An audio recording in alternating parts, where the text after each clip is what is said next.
from Zimbabwe, and I've been working with the Zimbabwe Embassy as the key contact person for the Cyclone Ida relief fund and donation from the UK diaspora community, from the Friends of Zimbabwe, and from all other well wishers. We were unfortunate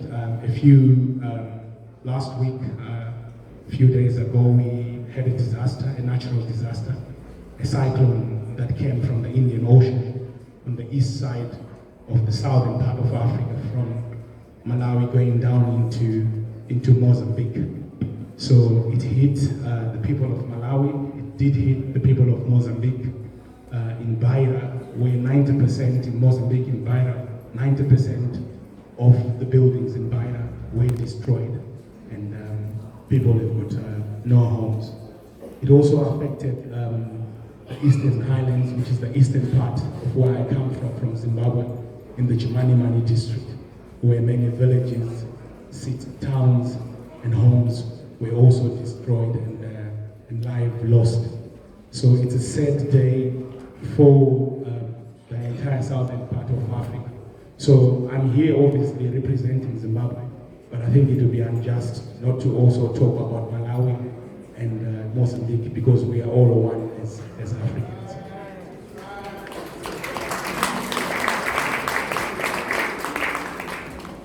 So I'm here to appeal on behalf of the committee that was set up by our embassy that is coordinating the relief fund, to appeal to you all to help us to support those affected by the cyclone. It's unfortunate, and it has come at a time in Zimbabwe where we were just about to find our feet, under the Second Republic, where there's a lot of rebuilding taking place. So we see the cyclone, obviously, for now as a setback, but we are not going to look down. We're going to use this opportunity and be resilient and lose it as well, from being a setback to a major comeback. So I believe with your support and the help of everyone, we can come over and be victorious against this natural disaster. We have a GoFund account which is being run by the embassy, which I'll share the details with Sister Shanaz. And there's also a flyer, so I'm very happy to share. I should have brought my slide actually and put it there. But I'll be very happy to share that with you, and people can come. I can exchange and give more information about how you can donate. You can donate either through cash through the GoFund account, or you can also bring stuff that are easy to ship. As you know, they're huge shipping costs, so small and portable things that can be shipped. We expect to get also support we've received support from the British government. They've put some money towards it, but we believe that we are here also to shape our narrative, that our problems, we should offer solutions to them. So we are calling upon from all the Caribbean communities, the Friends of Zimbabwe, to say, please help us at this time in need. Stand with us in solidarity, and let us rebuild our country, and let us build your country as well. And you're welcome to visit Zimbabwe at any given moment. And once again, I want to thank you all for taking your time to listen to me talk this evening. I shall just share a few words about the topic of this night, about changing the narrative. I think it's a very interesting topic, and when I came in and I had the discussions that took place, I felt very challenged and inspired as well. As an African, like all of you, I still think that we need to do a lot in terms of changing our mindset, so that we can recreate our own destiny. We have issues, obviously, with colonization, but I actually think that the aggression of colonization is also what we need to use in decolonizing those that colonize us.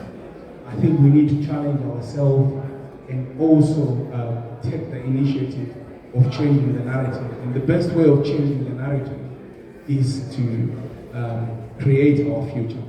How do we create our future? We create our future by predicting for it now and pre-planning for it. Investing in our children, investing in education, investing in understanding our way of life, which was lost perhaps during the colonization era. investing in finding out our history, investing in research and knowing ourselves, what really worked for us. Because a lot of the things that we have now, the challenges we have now is that most of the things that we use and we operate under have been prescribed. Yet prior to this, we had our own narrative that worked. We had our own community codes. I come from Zimbabwe myself. Unfortunately enough, my father is a chief, and they're still doing community courts now. And the turnaround of the community courts is actually far much better than the crown courts and the county courts, which have got a British system of doing things. People turn up there, they respect the judiciary of community leaders.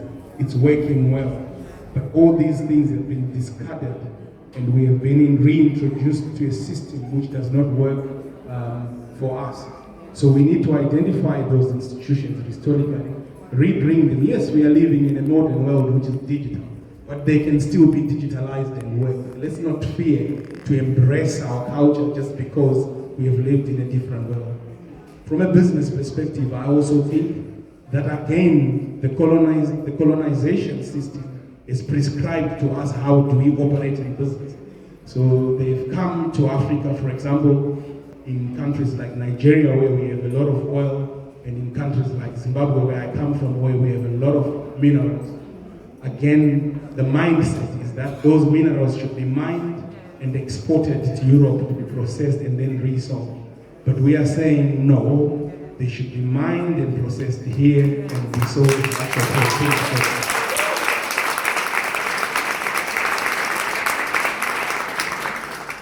So I'm convinced and persuaded that it's a challenge that we have, that the Nigerian oil should not leave Nigeria as crude oil.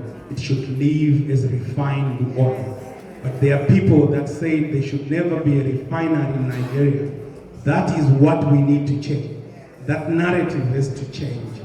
In Zimbabwe, we recently launched what we call gold services centers. For the first time, we are saying the gold that is mined in Zimbabwe should be processed in our gold services centers.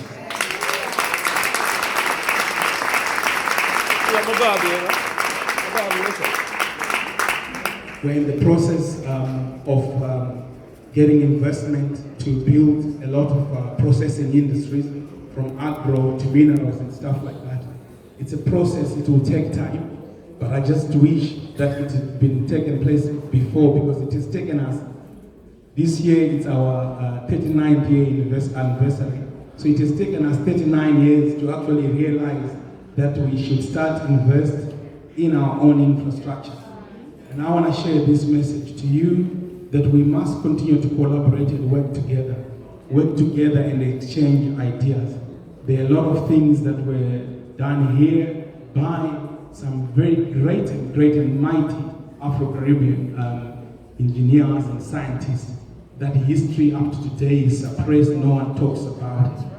There is a link that is missing between us and Africa. It has been kept as a distance, but we must work together to collaborate and bring the like minds that are here. You lot should be investing in Africa. Us, we should be selling the narrative of the Caribbean nations as equal partners in everything that we do. I think we can trade together. If we stop being bitter, we can get better. Let's work together.